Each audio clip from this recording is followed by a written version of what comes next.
Welcome students. In today's session, we are going to talk about the poem Ode to the West Wind written by P.B. Shelley.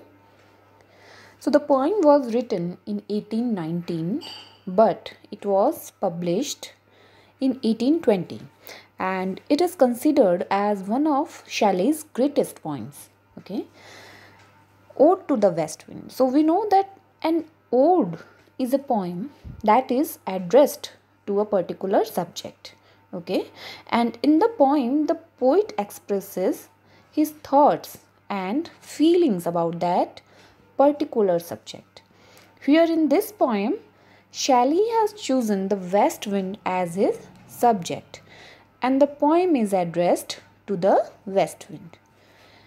We know that there are 4 seasons in one year: spring, summer, autumn and winter.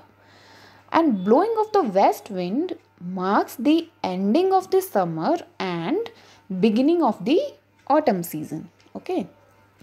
This poem is written in 5 stanzas.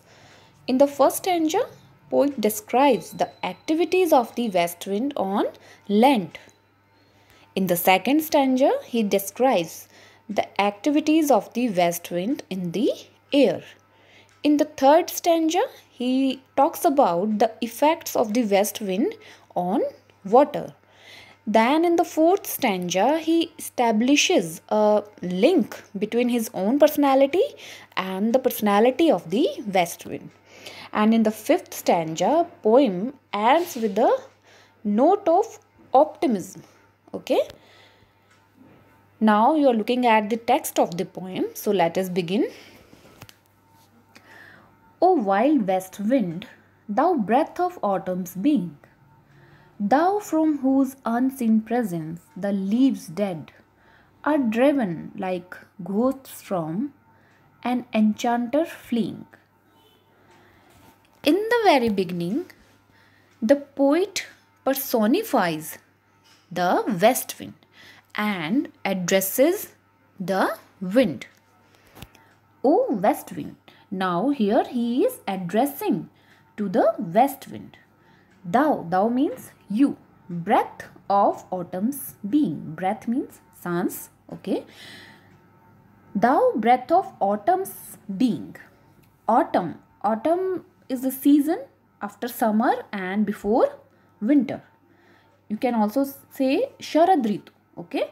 So he describes the west wind as the breath of the autumn season.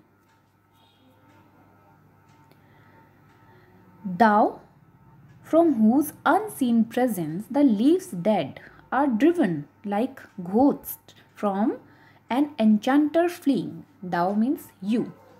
So he says that this west wind is unseen. Unseen means invisible hai.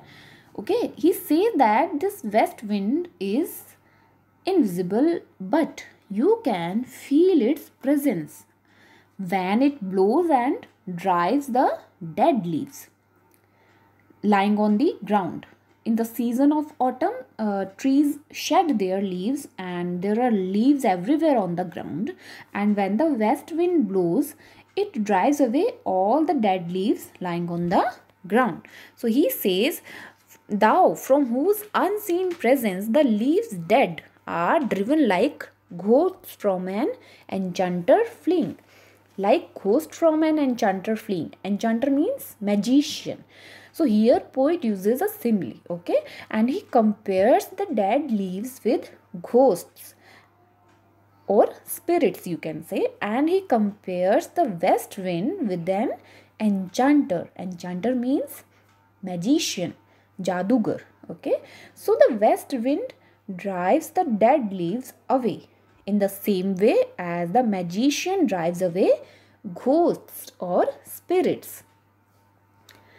Yellow and black and pale and hectic red, pestilence stricken multitudes, O thou who charitest to their dark wintry bed.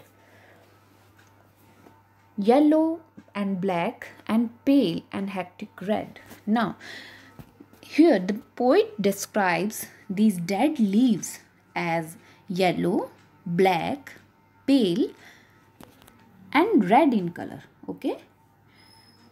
Pestilence stricken multitudes. And these dead leaves are in multitude. That means they are in a large number, and these leaves seem to be afflicted with some kind of disease. Pestilence means you can say mahamari जिसे हम कहते हैं. So the dead leaves, these dead leaves are in multitude, in a large number, and they seem to be afflicted with some disease or with some pestilence. Okay. O thou who charitest to their dark wintry bed. Now here again he addresses to the west wind and says that who charitest to their dark wintry bed, the winged seats where they lie cold and low, each like a corpse within its grave, until thine azure sister of the spring shall blow.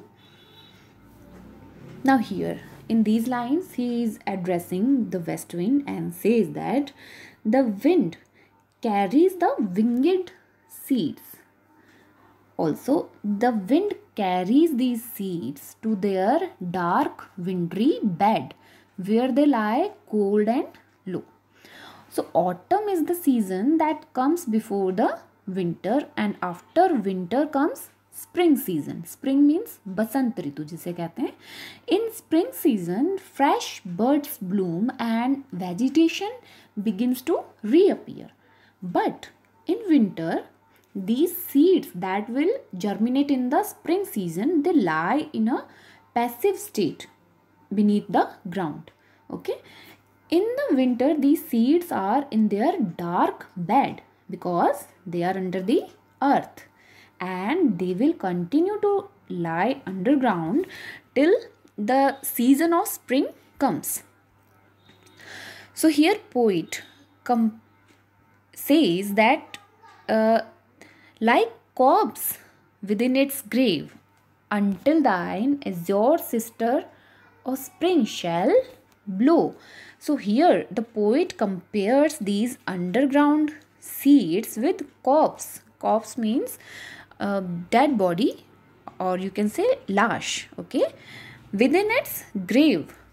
Grave means kabr. Okay, so these seeds are like dead bodies that are buried in their graves,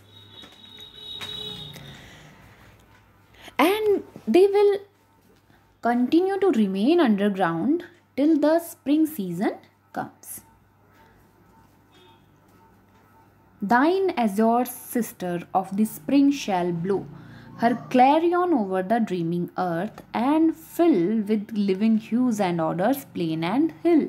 Now poet calls the wind of spring the azure sister of west wind. Azure means blue, because there is clear blue sky in the season of spring.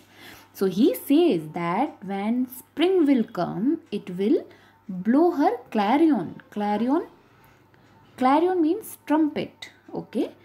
So he says that when spring season will come, it will blow her clarion to awake the dreaming earth. He is calling the earth dreaming because in winter the earth is covered with snow and there is no sign of vegetation. So it seems as if the earth is sleeping and dreaming in the winter season. But when the spring comes, it blows its trumpet to awake the dreaming earth, and spring season fills the hills and plain. Plain means you can say मैदान जिसे कहते हैं, and hill mountain. Okay, so the spring season fills the hills and plain with beautiful and colorful flowers. That means when spring comes, the earth covers with beautiful and colorful flowers and fragrance of these flowers. Odors means fragrance. Okay, so and the fragrance of these flowers is everywhere in the air. Okay, driving sweet birds like flocks to feed in air. Now, in this line, poet compares the spring with a shepherd. Shepherd means you can say गडरिया जिसे कहते हैं जो भेड़े चराता है. Now in here poet is comparing the spring season with the shepherd. He says that just as a shepherd takes his flock means झुंड जिसे कहते हैं, flock of sheep to the field in order to graze or to feed them, in the same way spring drives the birds out of the seeds in which they were shut in the season of winter. Okay. Wild spirit, which are moving everywhere, destroyer and preserver. Here, oh here. The wild west wind is moving everywhere. The poet calls the wind a destroyer and a preserver because west wind is a destroyer of the dead leaves. Okay, and at the same time the west wind is the preserver of the seeds. So he calls it a destroyer and a preserver. So in this stanza, first the poet calls the west wind the breath of the autumn season. He compares the west wind with the magician who drives the dead leaves just like a magician drives the ghosts away. Then he says that the wind preserves the seeds underground where they lie like a dead body within a grave. Okay. Then comes the spring season and these underground seeds turn into birds. Okay. And the whole atmosphere fills with beautiful colors and fragrances of the blooming flowers. Then in the end, he calls the wind a destroyer and a preserver as well because it destroys the dead leaves and it also preserves the seeds. So here ends the first stanza of the poem. That is all for today's lecture. We will continue our poem in our next video. Thank you.